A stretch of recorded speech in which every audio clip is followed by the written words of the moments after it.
Hey everyone, Carlo here. Welcome to the vlog. A couple of days ago, or maybe was it last week, I did a vlog wherein I talked about how I had a problem with Nike Philippines because I ordered from their website, but despite it being a Philippines website, they were charging me importation duties. DHL was charging me importation duties. So I contested it. I even requested for an express shipping fee refund. And today, we finally have one of the two shoes, isa pa lang yung dumarating, that I ordered from Nike Philippines. And in today's episode, I'll share with you the experience. Was I able to get a refund?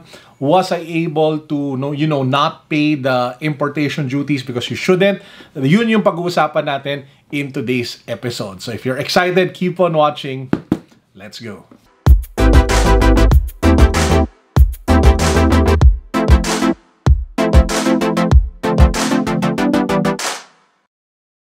By the way, before we get to my story time, I just want to keep you guys updated. We do have a new Instagram account for our upcoming sneaker/toy shop in Green Hills. And right now, we are giving away a LeBron Funko Pop. And every week, we will be giving away art toys, sneakers. So if you haven't subscribed yet, subscribe. If you haven't followed Unbox Green Hills yet on Instagram, please do give it a follow. Means a lot. I'll also link down below to their Facebook page so you can get updated on the shop's progress. Okay, so as I mentioned, we have the shoes over here. To make a long story short, ito nangyari guys. I got my shipping refund, express shipping fee refund, and I didn't pay importation taxes or duties. Yes, you heard that right. We contested it. I talked to the customer service agent of the Nike Philippines website 5 times.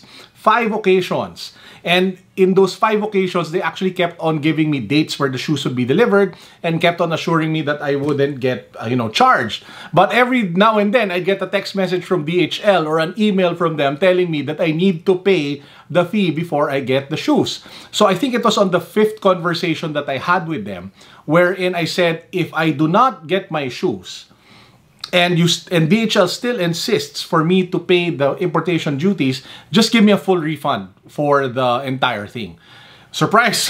The very next day, I get a call from DHL, and DHL tells me that there was a glitch daw in their system. Apparently, there was a wrong way that it was tagged, so they thought that they needed to charge me importation duties, but they didn't. So there's no need for you to pay importation duties if you are buying 10,000 pesos and above from the Nike Philippines website.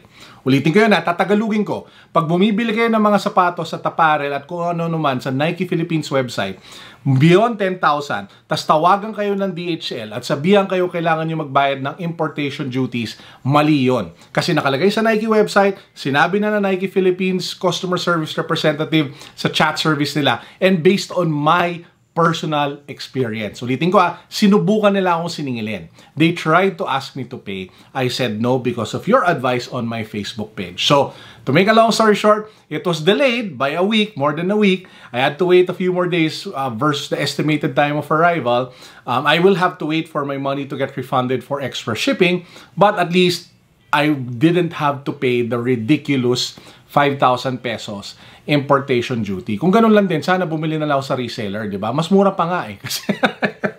Anyway, so all's well that ends well. Tama ba yun? Basta my main point is, guys, be warned. And oh, by the way, and if you bought in the past and you had to pay importation duties, I think you deserve a refund. So message your Nike Philippines website, send them all the screenshots, and get that refund, especially for the DHL importation duties, okay? Okay, so punta na tayo sa sapatos. Now, this is just one. Unfortunately, I ordered 2, but isa pa lang yung dumarating. This is, let me just get the box inside the box. Bam! This, ladies and gentlemen, is actually the Nike Air Zoom Pegasus 38. Panalo! So this shoe has been released for a couple of weeks now internationally, but here in the Philippines, I haven't seen it in local shops. I just saw it in the Nike Philippines website. So it's actually not in the box anymore.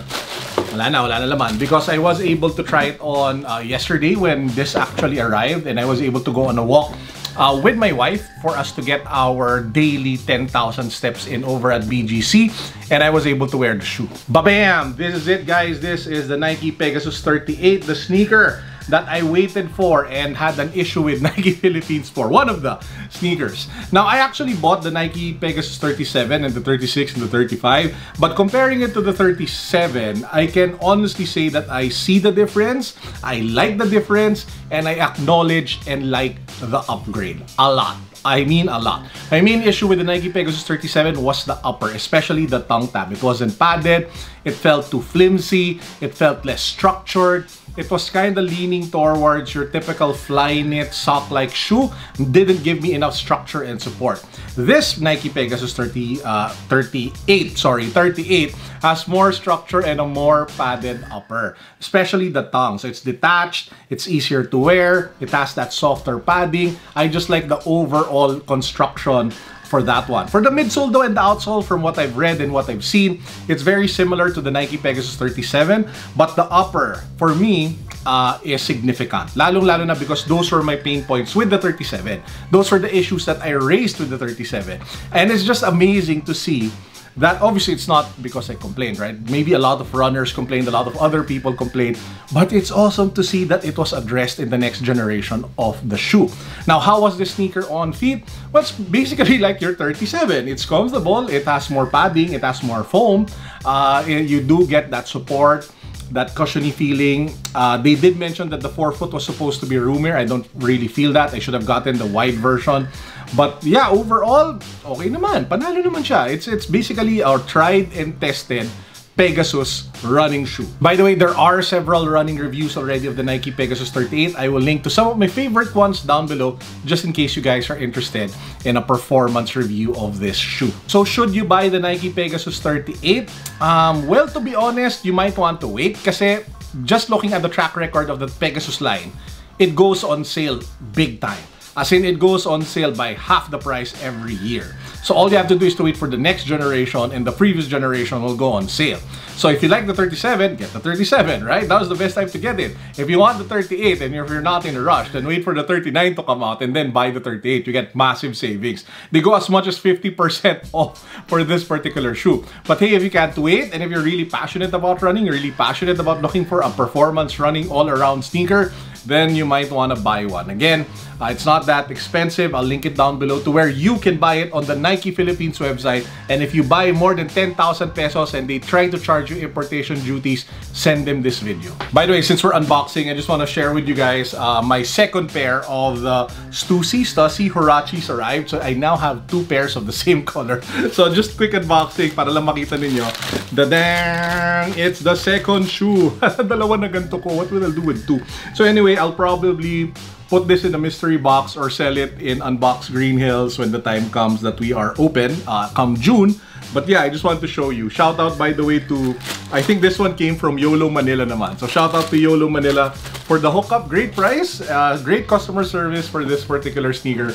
But it's funny that I now have two pairs of the same shoe in the same colorway. At this point in the vlog, I want to do a quick Carlo Eats segment. My good friend Jojo De Jesus sent me pot roast beef or roast pot beef. Basta roast beef. And then he also sent me crispy kare-kare. Let's check it out. For Carlo Eats segment natin today, meron tayong crispy kare-kare and pot roast from One Special. Shout out to Jojo De Jesus for sending this over. So tingnan natin. So simulan natin sa pot roast. Babam! Yan, no? So meron siyang parang mushroom gravy.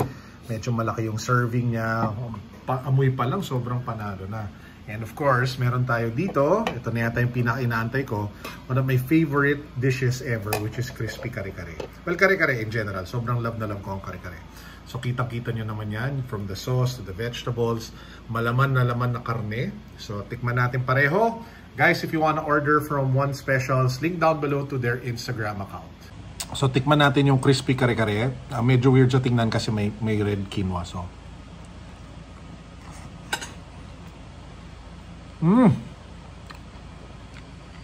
panalo!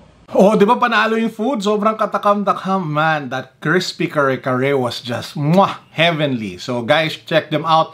I link down below to his Instagram account on where you can order your own crispy kare-kare or your roast beef. So yun. Anyway, before we end, I just have one more thing I wanted to show you guys.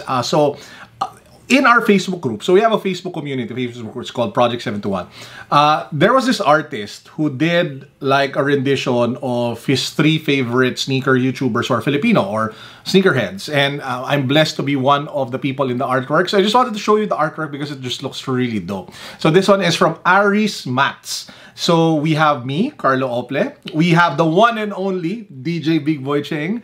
And then we have, of course, Julius Babaw Unplugged. Bro, ang ganda ng artwork mo. If you can print this out in a nice quality thing and then frame it, I would be happy to put it up on our upcoming store in Green Hills. I'd love to put this up there. So, bro, hit me up on in PMs and DMs on Facebook or on Instagram, and then let's talk.